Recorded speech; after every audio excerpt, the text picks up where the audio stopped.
alasannya ya?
Via, tadi ibu dengar kamu terlambat ya?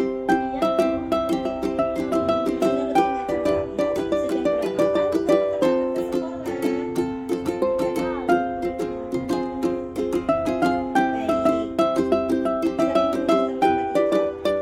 kesalahan tidak?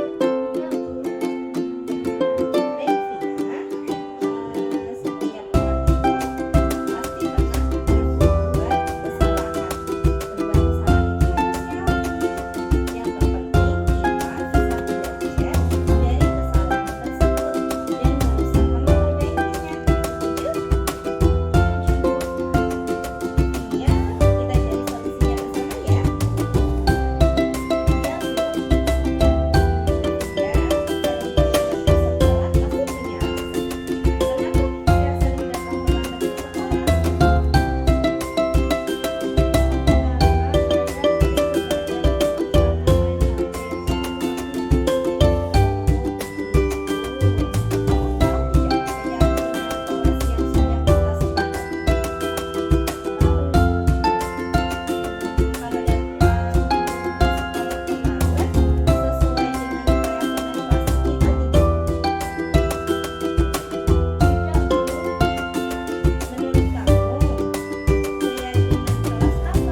Agar kamu tidak terlambat sekolah lagi, apa yang harus kamu lakukan? Saya akan tidur lebih awal dan tidak terlambat ke sekolah. Baik ya, kamu sudah menemukan solusinya. Dan ibu akan bekerjasama dengan orang tua kamu untuk memantau kamu di rumah supaya kamu tidak terlambat lagi ke sekolah.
Jadi kita harus menuntun anak-anak bijak dalam menggunakan teknologi. Nah, dasar pendidikan anak berhubungan dengan kodrat alam dan kodrat zaman. Kodrat alam itu berkaitan dengan sifat dan bentuk lingkungan di mana anak berada. Jadi,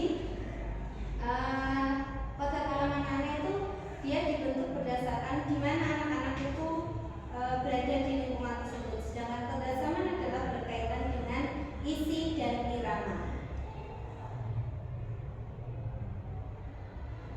Kemudian budi pekerti. Menurut Ki Hajar Dewantara, budi pekerti atau watak atau karakter merupakan perpaduan antara gerak pikiran, perasaan, dan kehendak atau kemauan sehingga menimbulkan tenaga. Budi pekerti juga dapat diartikan sebagai perpaduan antara cipta itu kognitif atau pengetahuan, karsa, afektif, sikapnya, kemudian bisa menciptakan karya atau skill motornya. Jadi anak-anak dibentuk dari 3 itu tadi, cipta, karsa, dan karya. Nah, budaya positif bisa kita ambil contoh. Kita ambil contoh perbandingannya dengan hidup tumbuh-tumbuhan. Seorang petani dalam hakikatnya sama kewajibannya dengan seorang pendidik yang menanam padi misalnya, hanya dapat menuntun tumbuhnya padi.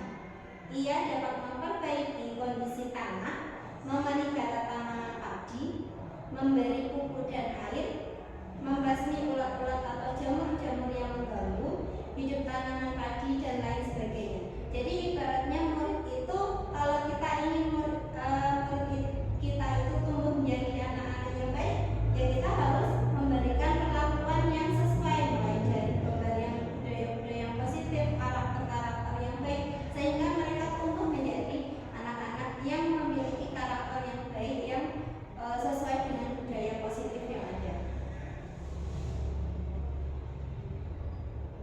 Nah, ada miskonsepsi teori kontrol dari Dr. William Blaser. Yang pertama, ilusi guru mengkontrol murid. Yang kedua, ilusi bahwa semua pemuatan positif, efektif, dan bermanfaat. Dan yang ketiga, ilusi bahwa kritik dan membuat orang merasa bersalah dan menguatkan karakter. Yang keempat, ilusi bahwa orang dewasa memiliki hak untuk memaksa. Jadi kita kadang sebagai guru itu tidak sadar, kadang kita itu memaksa siswa.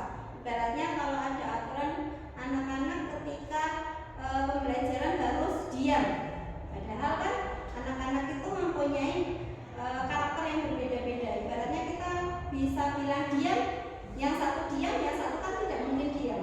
Jadi tadi menurut Ki Hajar Dewantara itu menuntun. Jadi kita tidak bisa memaksa anak-anak sesuai dengan keinginan kita, tapi kita harus tuntun anak-anak itu menuju ke arah yang lebih baik, supaya kedepannya anak-anak itu tumbuh menjadi anak yang berperilaku yang sesuai dengan keinginannya, tetapi keinginannya itu ke arah yang lebih baik, bukan berperilaku sesuai yang guru inginkan. Ketika anak-anak itu tumbuh menjadi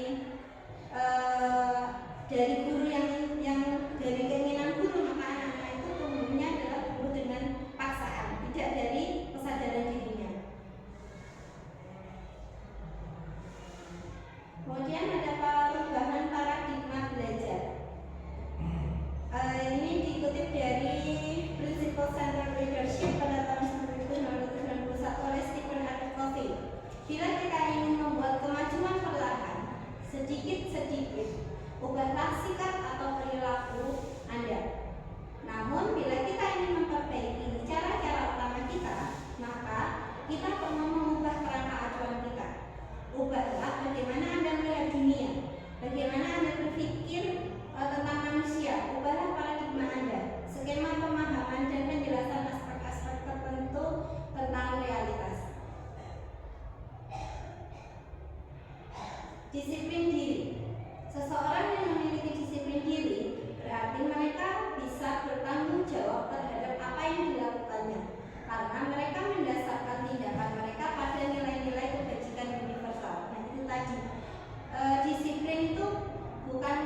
paksaan aturan. Disiplin itu mengalir. Jadi kita arahkan dulu dari yang anak-anak lalui. Jadi anak-anak itu melakukan disiplin itu karena kesadaran dirinya. Jadi bukan karena paksaan. Nah, nilai-nilai kebajikan universal itu apa? Nilai-nilai kebajikan universal itu adalah nilai-nilai kebajikan yang ingin dicapai oleh setiap anak Indonesia yang kita kenal dengan profil pelajar Pancasila. Nah, kita tahu profil pelajar Pancasila itu ada 6. Yang pertama, beriman, bertakwa kepada Tuhan Yang Maha Esa dan berakhlak mulia. Yang kedua, mandiri. Yang ketiga, bernalar kritis. Yang keempat, berkebinaikan global. Yang kelima, bergotong royong. Dan yang keenam, kreatif. Nah, dari keenam nilai-nilai kebajikan universal ini kita sedang berusaha untuk mencapai ke 6 profil pelajar Pancasila itu melalui P5 yang sedang digalakkan oleh pemerintah melalui kurikulum Merdeka pada saat ini. Jadi profil pelajar Pancasila ini diharapkan pemerintah dapat membentuk karakter siswa, karakter murid yang kedepannya itu dapat dijadikan pedoman hidup oleh anak-anak di masa depan. Memang kalau kita mau melihat bentuk profil pelajar Pancasila anak-anak dari jangka waktu yang dekat itu tidak bisa. Jadi kita dari sekarang harus menanamkan profil pelajar Pancasila itu mulai dari sekarang. Setidaknya sedikit demi sedikit. Tadi ada perubahan paradigma. Jadi kalau kita mau merubah seseorang, kita harus merubahnya sedikit demi sedikit.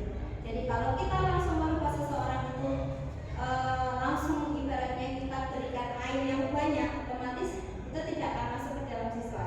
Tapi kalau kita berikan pembiasaan-pembiasaan yang positif dari anak-anak setiap hari, kita berharapnya ke depan anak-anak itu bisa mengikuti pembiasaan-pembiasaan itu seterusnya dilakukan ke depannya. Seperti yang kita lakukan setiap pagi.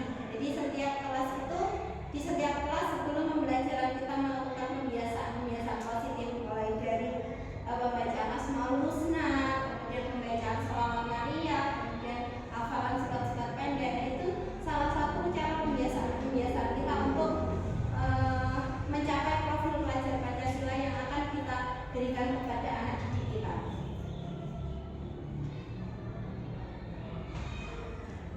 Ada motivasi perilaku manusia dari Jean Gossen untuk menghindari ketidaknyamanan atau hukuman, untuk mendapatkan imbalan atau penghargaan dari orang lain, dan juga untuk menjadi orang yang mereka sendiri inginkan dan menghargai diri sendiri dengan nilai-nilai yang mereka percaya.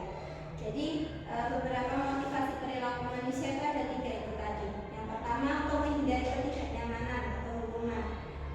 Yang kedua, untuk mendapatkan imbalan atau penghargaan diri dari orang lain. Dan yang ketiga, untuk menjadi orang yang mereka inginkan dan menghargai diri sendiri dengan nilai-nilai yang mereka percaya.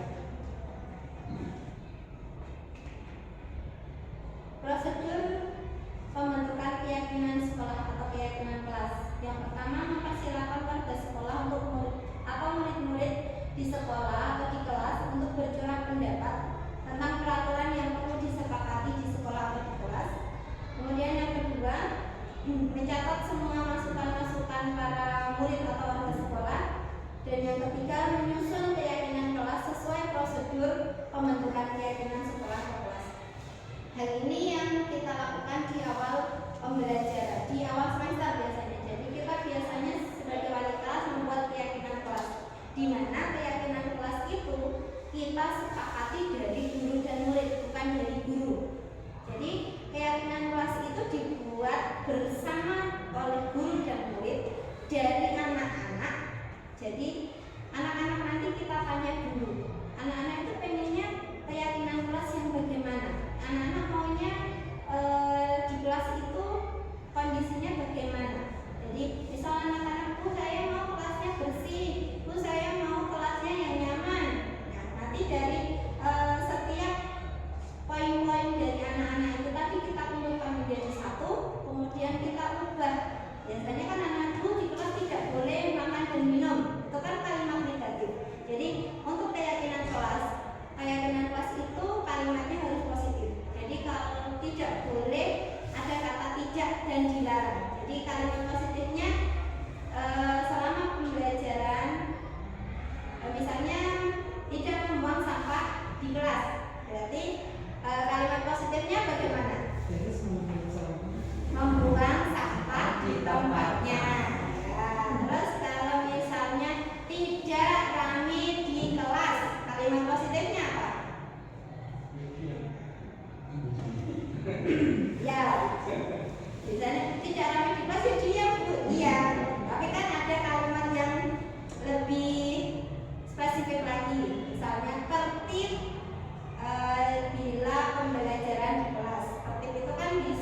Nah, kebutuhan dasar manusia itu ada 5. Yang pertama, kebutuhan bertahan hidup. Yang kedua, kasih sayang dan rasa diterima. Yang ketiga, penguasaan. Yang keempat, kebebasan. Dan yang kelima, kesenangan. Nah, kebutuhan dasar manusia itu ada 5. Yang pertama, kebutuhan bertahan hidup. Kebutuhan bertahan hidup itu kebutuhan yang bersifat fisiologis untuk bertahan hidup. Contohnya kesehatan, rumah, makanan, sandang pangan, baju gitu. Itu adalah kebutuhan untuk bertahan hidup. Yang kedua adalah kasih sayang dan rasa diterima. Nah, kasih sayang dan rasa diterima itu meliputi kebutuhan akan hubungan dan koneksi sosial. Jadi kebutuhan untuk memberi dan menerima kasih sayang dan kebutuhan untuk merasa menjadi bagian dari suatu kelompok. Yang ketiga, penguasaan. Penguasaan ini berhubungan dengan kekuatan untuk mencapai sesuatu, menjadi kompeten, menjadi terampil, diakui atas prestasi dan keterampilan kita, didengarkan dan memiliki rasa harga diri. Contohnya misalnya di kelas ada anak pendiam, dia itu pintar IPA misalnya.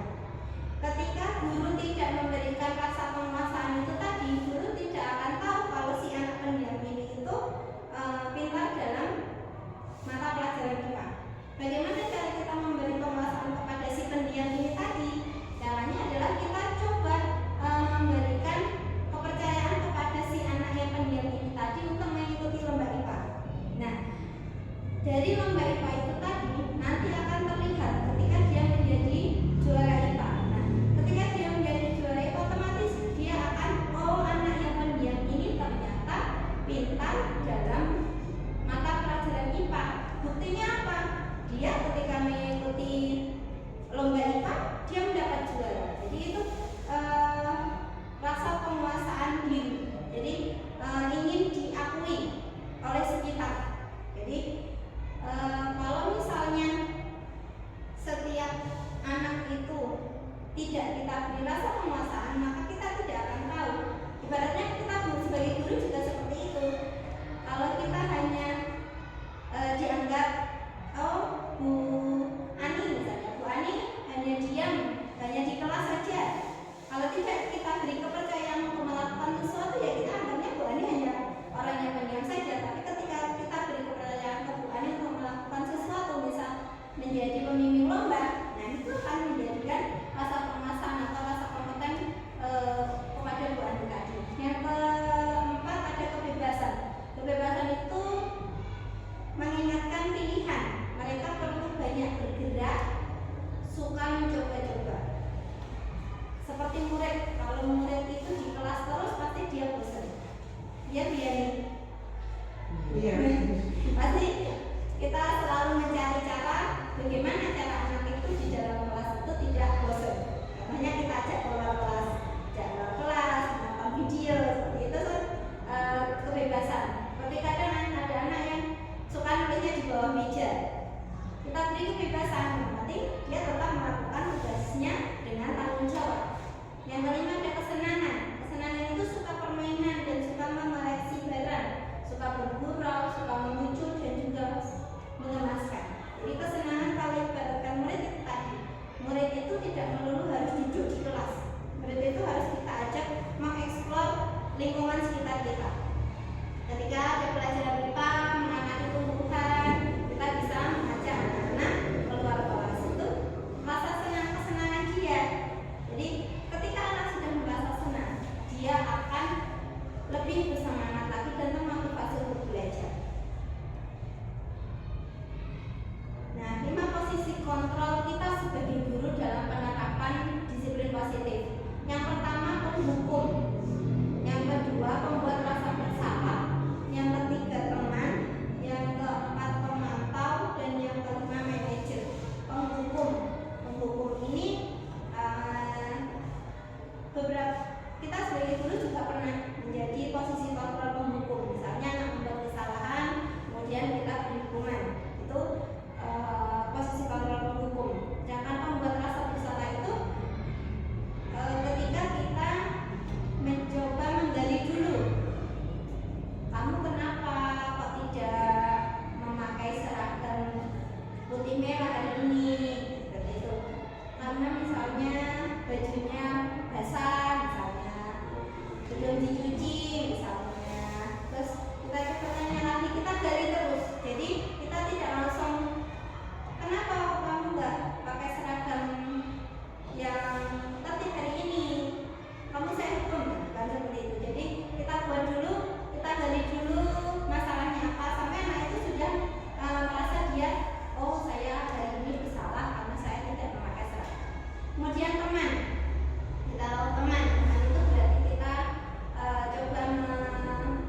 menerapkan restitusi yang saya lakukan di kelas.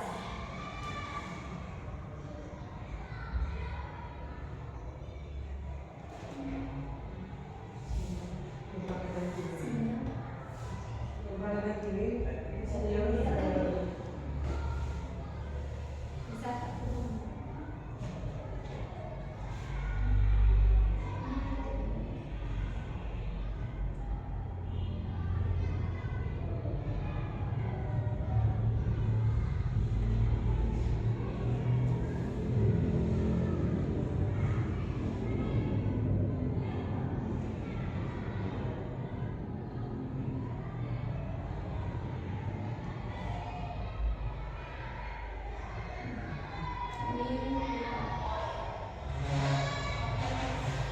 Ini contoh penerapan segitiga restitusi yang kemarin saya laksanakan di kelas. Jadi ceritanya Bilqis sama Bintang. Jadi Bintang itu mencontek pekerjaannya Bilqis. Ini mulai penerapan segitiga restitusi.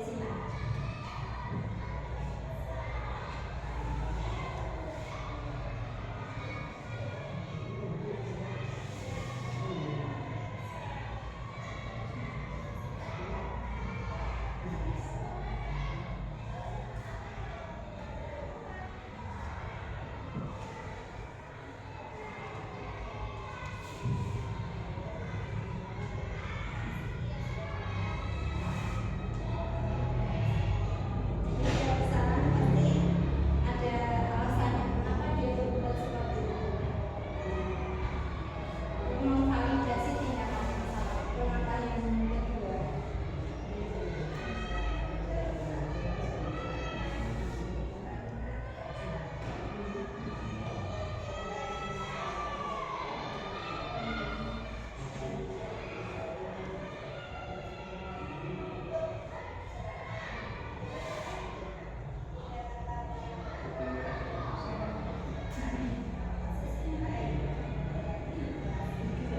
Ini validasi keyakinan. Nah, keyakinan mana yang sudah kamu langgar dari perbuatan yang sudah kamu lakukan tadi? Seperti ini.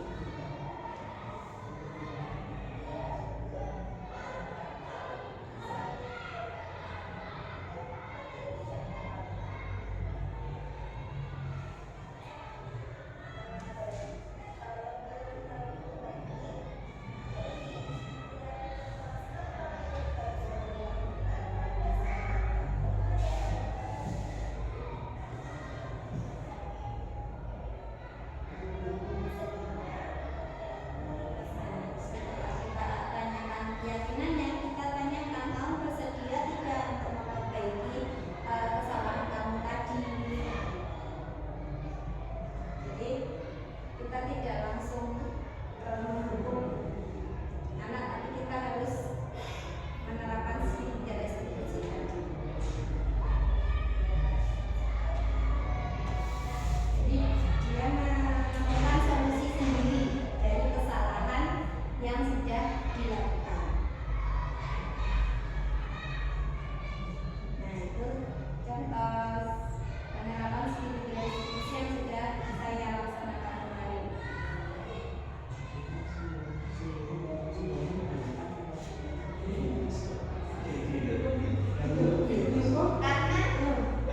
Karena ini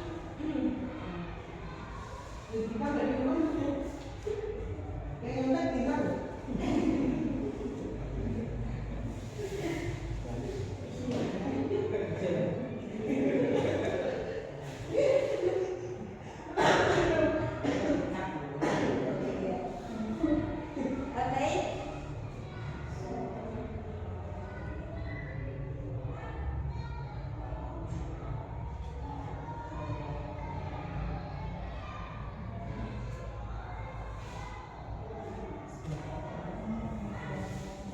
Ya, kenapa? Karena tadi dia ditanyakan Bintang yang nyontek gitu.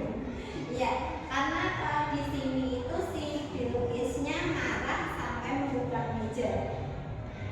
Jadi yang harus kita selesaikan si Bilqis dulu, kenapa dia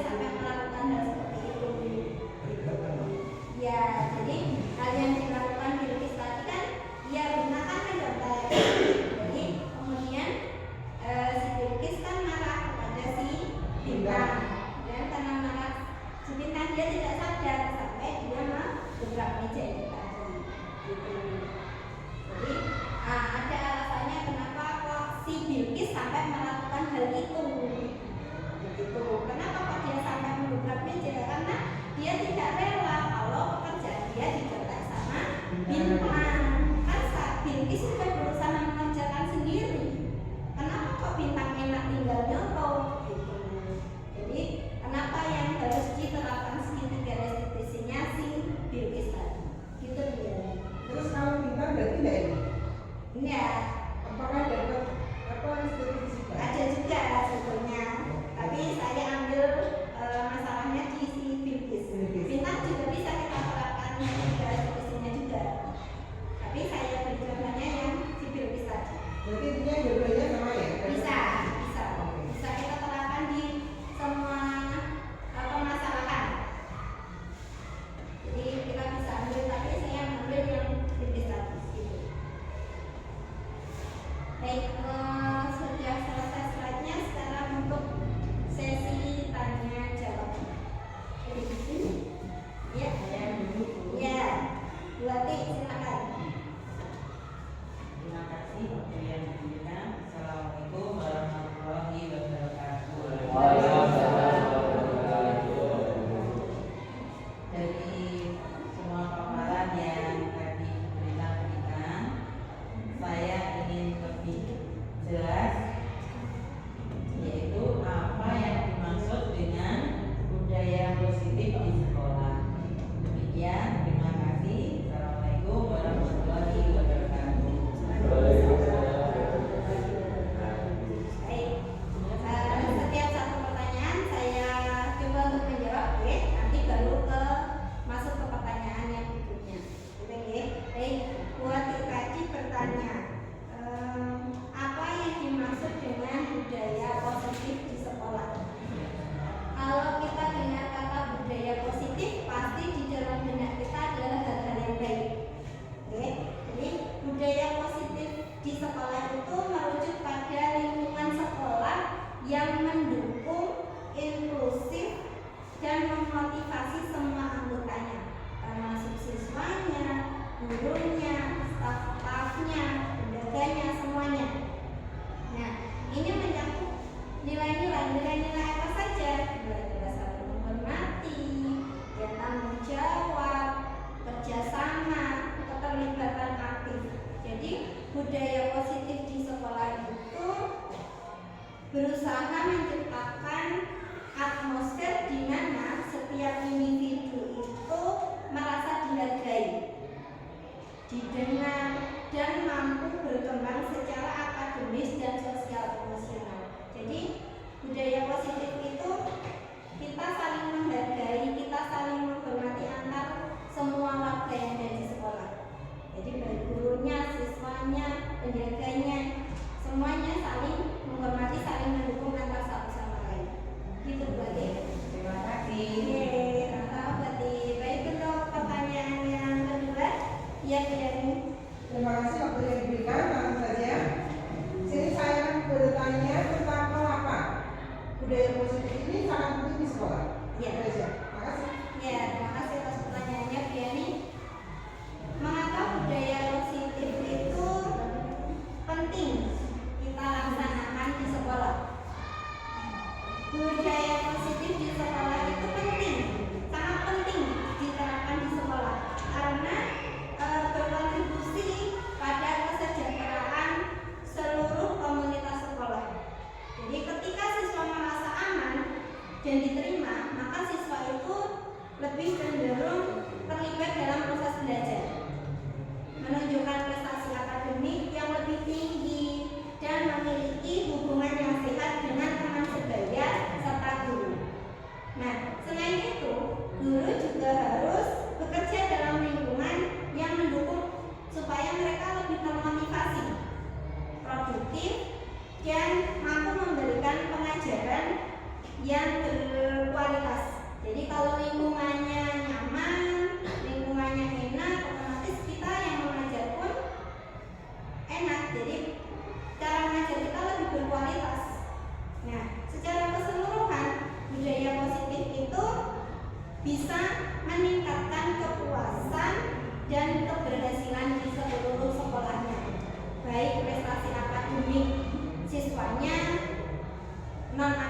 mendidik siswanya serta cara mengajar guru yang meningkat dan lebih berkualitas ketika budaya positif itu kita terapkan di sekolah.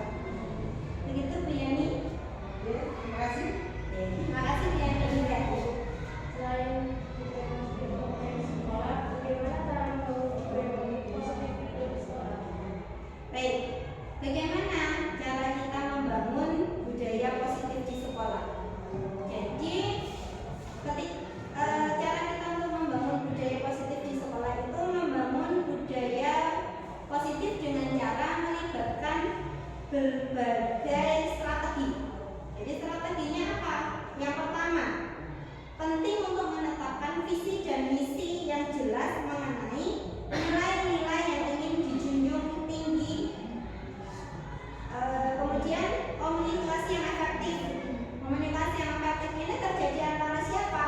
Antara anggota komunitas sekolah, semua anggota komunitas sekolah. Jadi semua anggota komunitas sekolah itu kuncinya, termasuk contohnya melakukan pertemuan rutin dan saluran komunitas terbuka. Jadi ketika komunikasi kita itu terbuka, maka penerapan budaya positif kita itu akan tercapai. Kemudian ada penghargaan dan pengakuan terhadap pencapaian siswa dan guru. Itu bisa membantu memperkuat perilaku positif. Selain itu, penerapan program-program seperti pendidikan karakter. Nah, ini penting sekali. Pendidikan karakter itu penting untuk siswa sekarang karena kita tahu karakter siswa sekarang itu sudah sangat kurang. Contohnya, ketika siswa itu ketemu guru, biasanya siswa itu malah menganggap gurunya sebagai teman. Oleh cara bicaranya, biasanya kalau dia tidak bisa bahasa krama, dia bicaranya bahasa Mopo. Padahal kan kalau dia tidak bisa bahasa krama, dia bisa menggunakan bahasa Indonesia.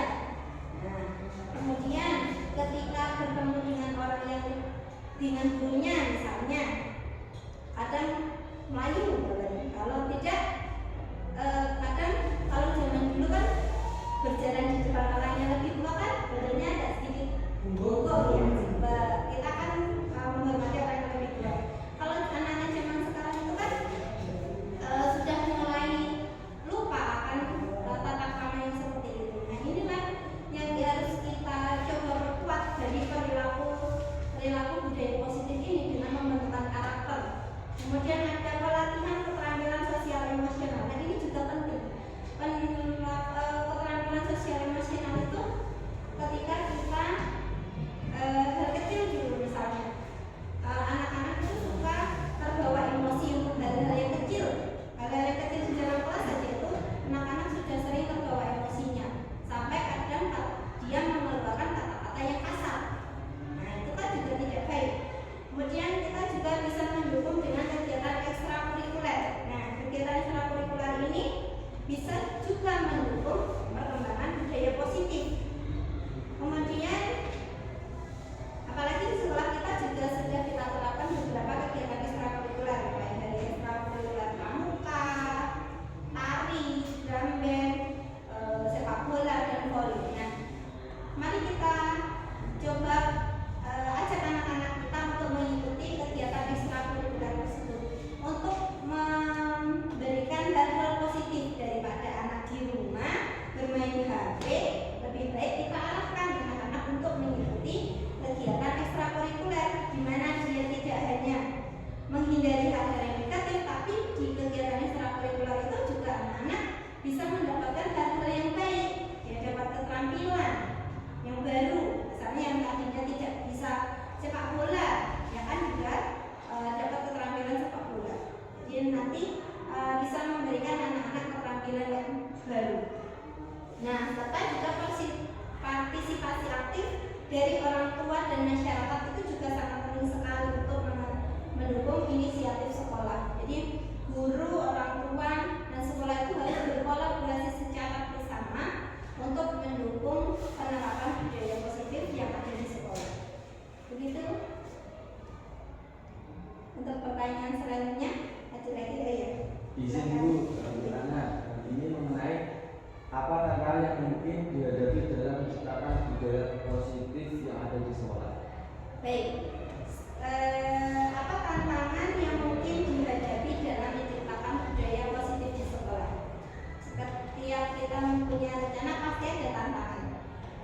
Nah, bagaimana tantangannya? Menciptakan budaya positif di sekolah itu tidak selalu mudah. Dan dalam menghadapi berbagai tantangan, salah satu tantangannya perbedaan latar belakang dan nilai-nilai dari anggota komunitas sekolah yang beragam. Karena kan kita tumbuh dari orang yang memiliki beragam yang berbeda. Nah, selain itu perubahan budaya juga memerlukan waktu dan komitmen. Di mana waktu dan komitmen itu yang harus kita laksanakan dengan konsisten dengan seluruh pihak. Nah, itu yang bisa jadi sulit, apalagi di tengah-tengah tekanan akademik dan administratif. Jadi kita sebagai guru kan tidak hanya mengajar, kita kan juga dituntut administratif guru itu apa saja. Jadi itu yang menjadi tantangan kita ketika kita akan melaksanakan penerapan budaya positif di sekolah. Itu dan ya, terima kasih. Oke, ada pertanyaan lagi? Saya punya pertanyaan. Oke. Apa peran guru dalam mendukung budaya positif di sekolah? Ya, terima kasih. Pertanyaannya selanjutnya adalah apa peran guru dalam mendukung budaya positif di sekolah? Nah, kalau di sekolah otomatis guru itu menjadi posisi yang sentral dalam mendukung dan mempromosikan budaya positif di sekolah. Jadi guru itu bertindak sebagai model perilaku yang baik, menunjukkan nilai-nilainya, contohnya empatinya, integritas, dan kerjasama dalam interaksi sehari-hari dengan siswa. Contohnya kita mau mengajak anak untuk melaksanakan budaya 5S. Kalau anak-anak hanya diberikan karya, anak-anak kita harus melaksanakan budaya 5S, senyum, salam, sapa, sopan, dan santun. Kalau hanya kita ucapkan saja tanpa kita memberikan contoh, tanpa kita menjadi role modelnya, anak-anak tidak akan mengikuti. Tapi kalau ketika anak-anak tahu sendiri, ketika guru melaksanakan 5S, otomatis secara perlahan-lahan anak akan mengikuti budaya tersebut. Kemudian guru juga bertanggung jawab untuk menciptakan lingkungan kelas yang aman dan mendukung, di mana siswa itu akan merasa dihargai dan